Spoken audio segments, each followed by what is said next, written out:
حدیث پاک عن ابی ہریرہ ان رسول اللہ صلی اللہ تعالی علیہ وسلم قال اللهم اجعل رزق آل محمد قوة وفی روایہ کفافا.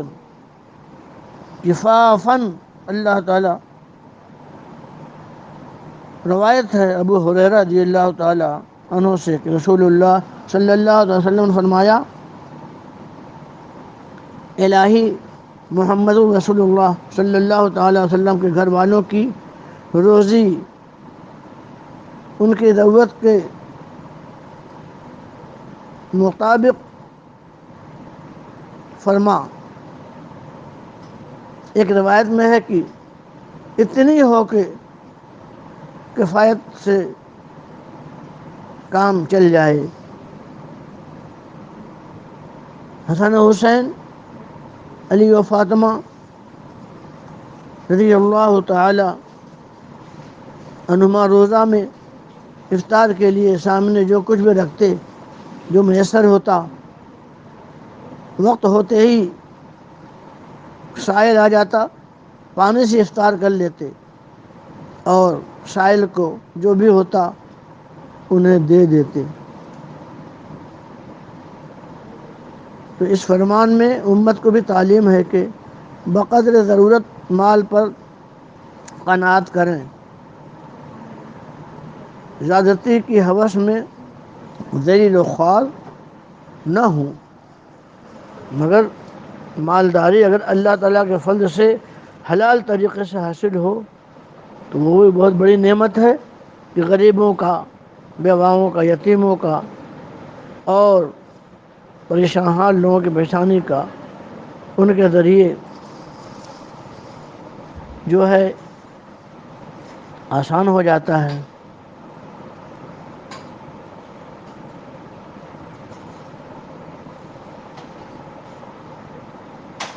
عن عبد اللہ بن عمرو رسول اللہ صلی اللہ تعالی علیہ وسلم فرمایا آپ نے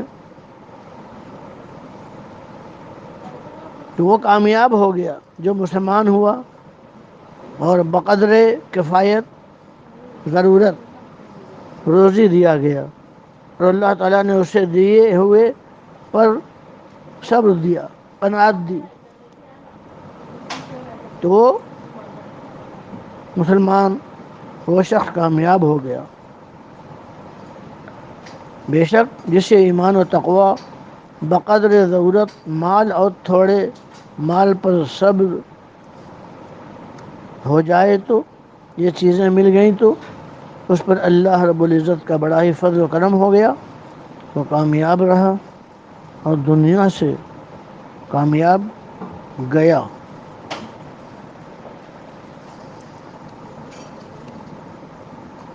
حضرت ابو ہریرہ رضی اللہ تعالی عنہ سے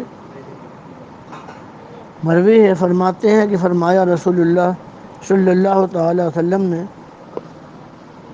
بندہ کہتا ہے میرا مال میرا مال، حالانکہ اس کے مال صرف 3 ہیں جو کھا کر ختم کر دے یا پہن کر گلا دے، سڑا دے، پھٹ جائے، کپڑا یعنی کپڑا، یا اللہ کی راہ میں دے دے. جو اس کے علاوہ ہے وہ تو جانے والا ہے اور وہ اسے لوگوں کے لیے چھوڑنے والا ہے.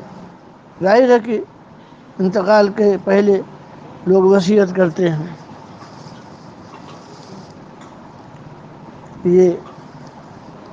یہ کرنا وہ کرنا. دنیا میں اپنے طور پہ نیکیوں کا زیادہ نور چھوڑنے والا کامیاب ہے، اور فخر و تکبر کے انداز میں یہ کہتا رہے کہ یہ میرا مکان ہے، یہ میری جائیداد ہے، یہ میرا کھیت ہے، یہ میرا باغ ہے، یہ میری چیز ہے. یہ بڑا ہے، انسان کو چاہیے کہ بہت برا سمجھے.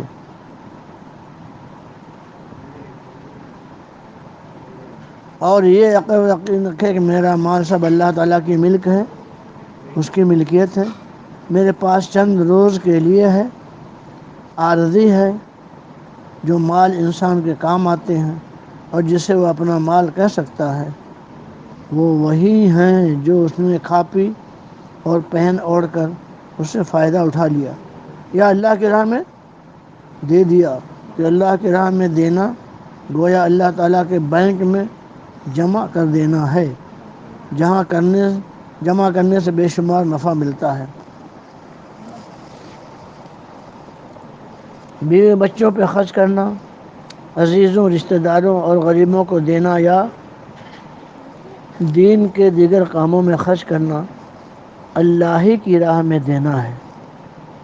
بس اس بات کا ہمیں خیال رکھنا چاہیے کہ یہ دینا ناموری، شہرت، واہ واہی کے لیے، دکھاوے کے لیے نہیں ہونا چاہیے، صرف اور صرف اللہ تعالیٰ جل شانہ اور اس کے حبیب صلی اللہ تعالیٰ علیہ وسلم کی رضا و خوشنودی کے لیے ہونا چاہیے، سنت کی نیت سے، ادائیگی کی نیت سے ہونا چاہیے۔ ان تین مالوں کے سوا باقی مالوں کا یہ حال ہے کہ بندہ مر جاتا ہے اور وہ مال دوسروں کے لیے چھوڑ جاتا ہے، جیسے زمین، باغات، مکانات، روپیہ، پیسہ، بینک بیلنس وغیرہ۔ عقائد عالم صلی اللہ علیہ وسلم کے اس فرمان عالی کا مقصد یہ ہے کہ اپنی کمائی سے اپنی ذات پر بھی خرچ کرے اور اللہ رسول کے لیے بھی خرچ کرے۔ یہ مقصد نہیں کہ مکان جائیداد بنائے ہی نہیں یا اپنے بچوں کو فقیر کر کے چھوڑے، نہیں، ہر ایک کا حق ادا کرے۔ بچوں کی خوشحالی زندگی بھی بہت ضروری ہے تاکہ وہ گداگر نہ ہوں، محتاج نہ رہیں۔ انسان کو چاہیے کہ اپنی زندگی و تندرستی میں اپنے ہاتھ سے خیرات کر جائے۔ یہ بری بات ہے کہ زندگی میں تو کنجوس رہے اور مرتے وقت صدقہ و خیرات کی وصیت کرے یا امید کرے کہ میرے وارث میری طرف سے صدقہ خیرات کریں گے۔ یہ شیطانی دھوکہ ہے۔ اس لیے توشہ اعمال کا اپنے ہاتھ سے کرنا ہی جو ہے کامیابی ہے۔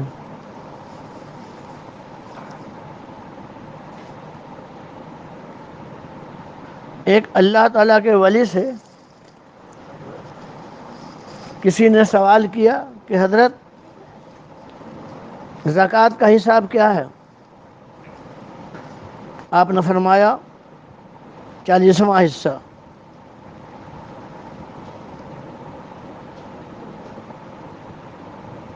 40واں حصہ نکالو، یعنی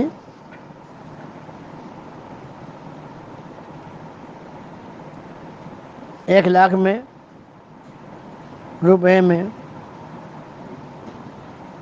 2,500 یہ ہوتا ہے حساب 40واں۔ تو آپ نے فرمایا کہ میں اپنا حساب بتاؤں کہ دنیا کے حساب والا؟ فرمایا اپنا اور قانون کا حساب کیا الگ الگ ہے؟ فرمایا ہاں، قانون کے مطابق 40واں نکالو اور میرا یہ ہے کہ جتنا بچے سب اللہ کی راہ میں صدقہ کر دو، دے دو، سب کا سب۔